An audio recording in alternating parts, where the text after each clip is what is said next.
Hello sword friends, this is Alex from Swordier. We have a new sword coming out, and basically this is not new sword, right? It's kind of like an upgraded version from the Ocrist sword, which from like the Lord of the Ring.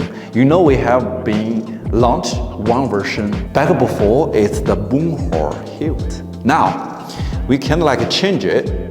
This is for purpose for the mass production. I know lots of people complaining like, the Boomhor with everything is hard to make, not cost effective or can afford it. So now we have this kind of like a budget one with this brass hilts and with a little bit blackened effect on the hilt itself.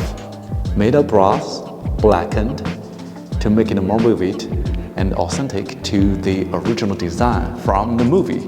So this is the part which makes me really excited. If we want everybody to kind of like to have a feeling of this battle-ready Ocrist sword, it's kind of hard, right? And I know that. So definitely we can like digging into all those specifications and also the forging skills and also the techniques that we can use on the sword, because I kind of like really popular so far.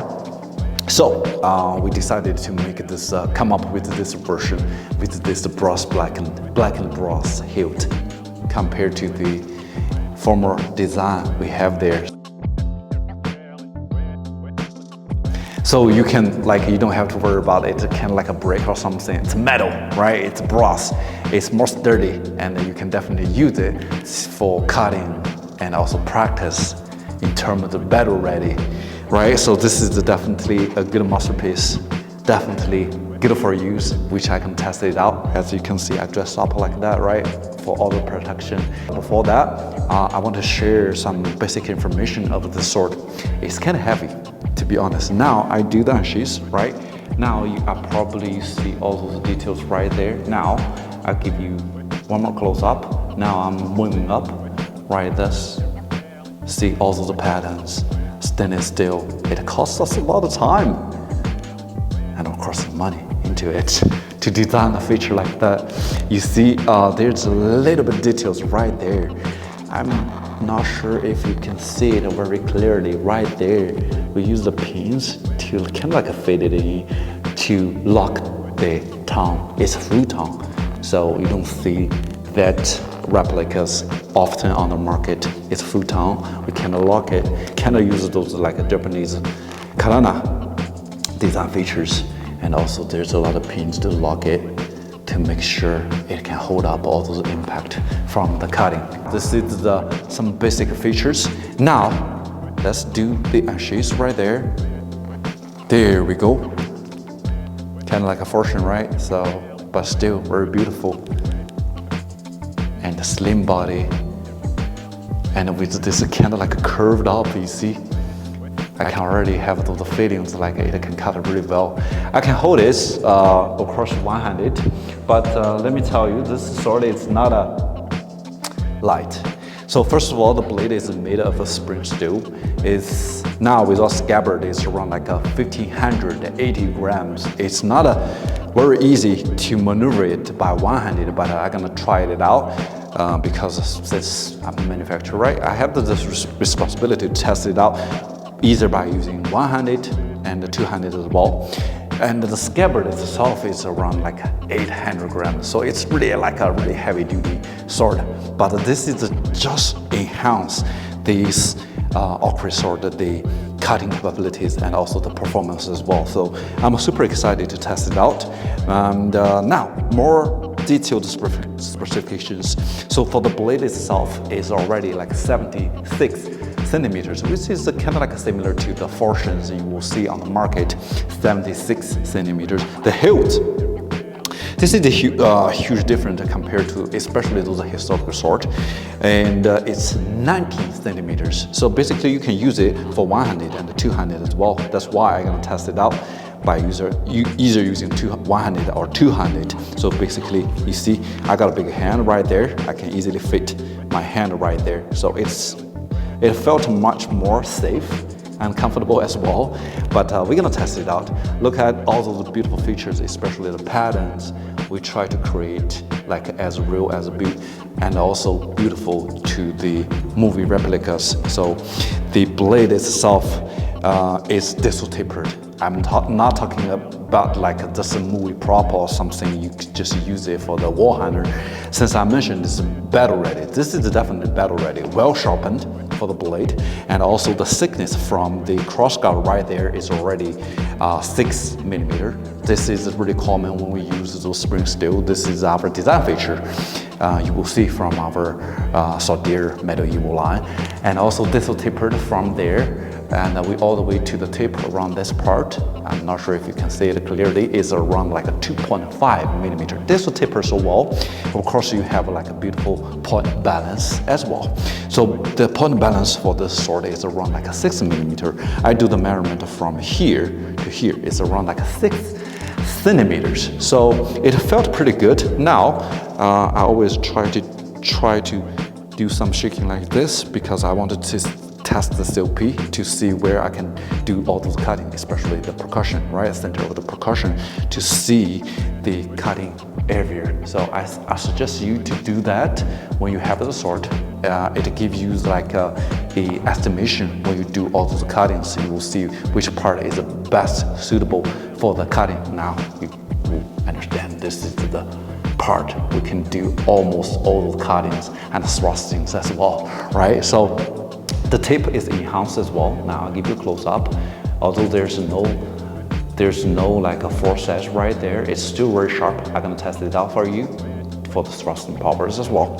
So with a beautiful sword like that, now I've shared all of the basic specifications, but how it gonna perform, right? I think this is the first ever battle ready Ocrist sword you can find on the market. So let's test it out how good it can be.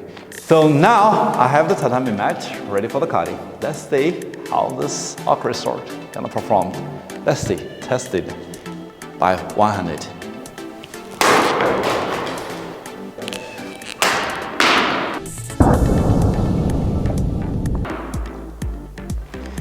Very sharp and also very smooth. I think that's the best proof, right? You see the cutting edge right there?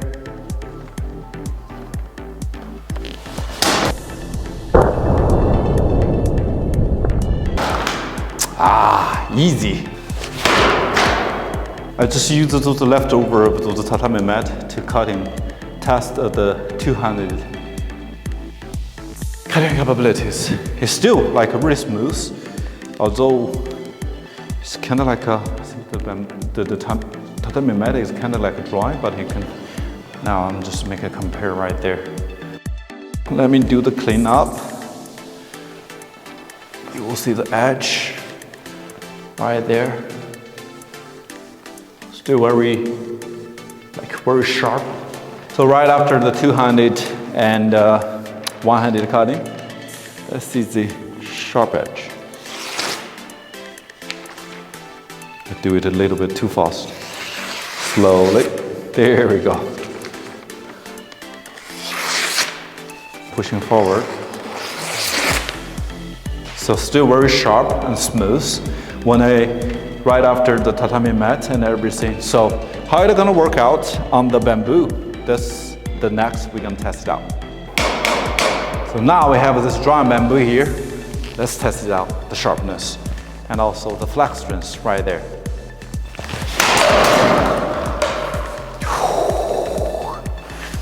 That's brutal.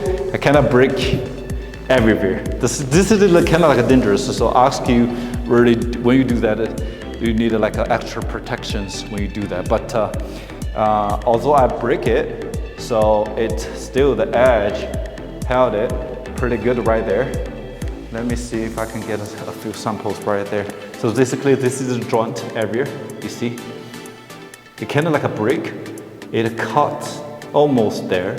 And it's due to the hardness of the dry bamboo, it kind of like a brick right there when I use all the forces.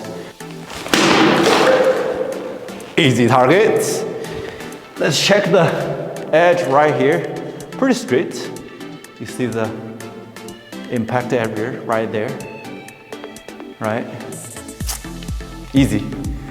One thing you don't want to miss out is the thrusting power, right? I promise you guys I'm going to do the testing. Let's see how it's going to work out on the tatami mat. Easy to thrusting through, and the sharp edge stays right there. It easily can go through the tatami mat, because it's really sharp. You see, I do it one more time. It's easy to control the directions because even though it's already like a 1,500 grams the weight of the blade, it's really maneuverable like that. Normally, every time you can just thrusting through. Not only to that, so I just use the leftover, and of course you don't see the bended tip as well. It's enhanced tip part. So beautifully designed, battle ready Ocrist sword.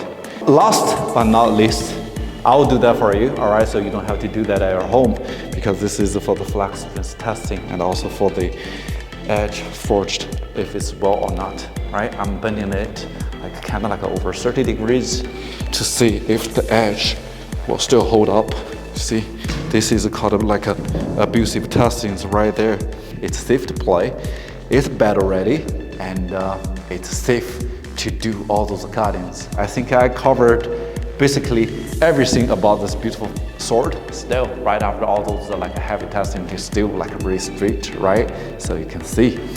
All right, so that's pretty much everything. I covered all those basic specifications and also the sword as well. So if you guys have more questions, you are more than welcome to give me a call or leave a message from our website, Swordier.com. You will find more information right there. And until next time, my friend, stay tuned and stay sharp. Bye-bye.